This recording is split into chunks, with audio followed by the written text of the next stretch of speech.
Monsieur Stéphane Léger, le 4e vice-président de la PTS, qui est l'Alliance du personnel professionnel et technique de la santé et des services sociaux.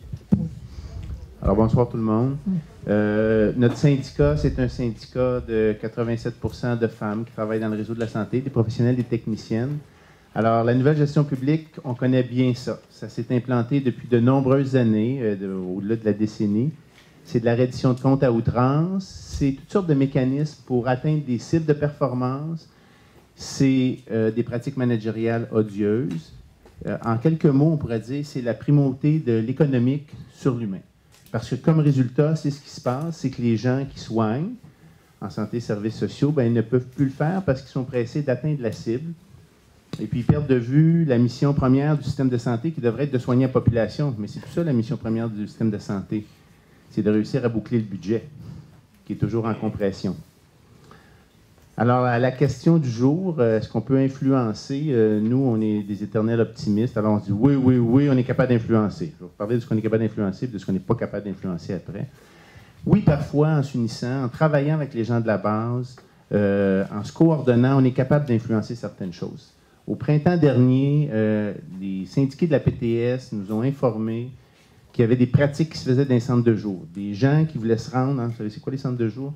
Alors, les gens qui voulaient se rendre devaient maintenant payer une hausse de repas puis une hausse de leur transport. Alors, on a réussi à travailler ensemble avec des partis d'opposition, des syndiqués, mettre ça sur la place publique. Et finalement, en chambre, le résultat, c'est qu'une semaine après, le ministre Barrette, on n'a pas vu ça souvent, mais il a reculé. Il a annulé la hausse de la tarification. Alors, c'est pas rien. Je pense qu'il faut qu'on construise sur des résultats comme ça.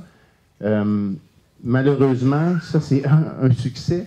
Je dirais que dans l'ensemble, on est plutôt à continuer de lutter parce que sur beaucoup de choses, évidemment, ça demeure difficile. J'entendais les gens tantôt qui disaient on est surchargé. Ben, en santé, c'est ça. La lutte, qu'est-ce qui se passe? C'est que les gens finissent leur journée, ils sont à terre. Le militantisme est difficile. Il y a une omerta qui est venue avec ce gouvernement-là parce que les pratiques néolibérales, c'est une chose, mais l'arrogance de ce gouvernement-là au niveau de l'austérité et au niveau de l'abolition qu'il fait des espaces de dialogue, de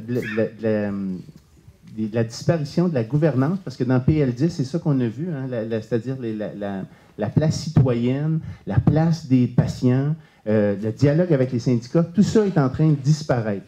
Et c'est malheureux parce que ça n'a pas toujours été comme ça avec les ministères et les gens qui nous font face.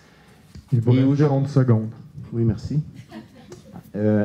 Alors, je dirais ça, c'est assez triste. Et évidemment, une tactique qu'il utilise actuellement, mais c'est de diviser les forces. Les syndicats, je pense, sont des agents de changement importants. Alors, qu'est-ce qu'il a fait avec PL10? Ben, il nous a mis un beau petit maraudage. Pour qu'au lieu de travailler ensemble, bien qu'une partie, on continue de travailler ensemble, là, on est ensemble dans plusieurs collectifs, mais il y a une partie de nos troupes, évidemment, qui s'affaire au maraudage. Donc, ils nous divisent pour mieux, pendant ce temps-là, lui pouvoir continuer d'implanter ces pratiques néolibérales. Alors, je dirais, ce qu'il faut faire, en tout cas, nous, comme syndicat, c'est de participer avec d'autres, hein, parce qu'on fait des luttes seules, mais on en fait avec d'autres collectifs, où il y en a plusieurs qui sont ici ce soir, Coalition Solidarité Santé, le collectif pour un Québec sans pauvreté, la Coalition Main Rouge, le collectif Refusons l'austérité, j'en oublie sûrement, ne m'en voulez pas, mais on va continuer ces luttes-là ensemble, on va continuer aussi nos luttes seules, et ce qu'il faut faire, c'est continuer de déconstruire ce discours-là, et ça se fait par des actions syndicales, ça se fait par de l'éducation syndicale, ça se fait aussi par de l'éducation populaire, puis je pense qu'ensemble, on va réussir, en tout cas, une partie de cette mission-là. Merci.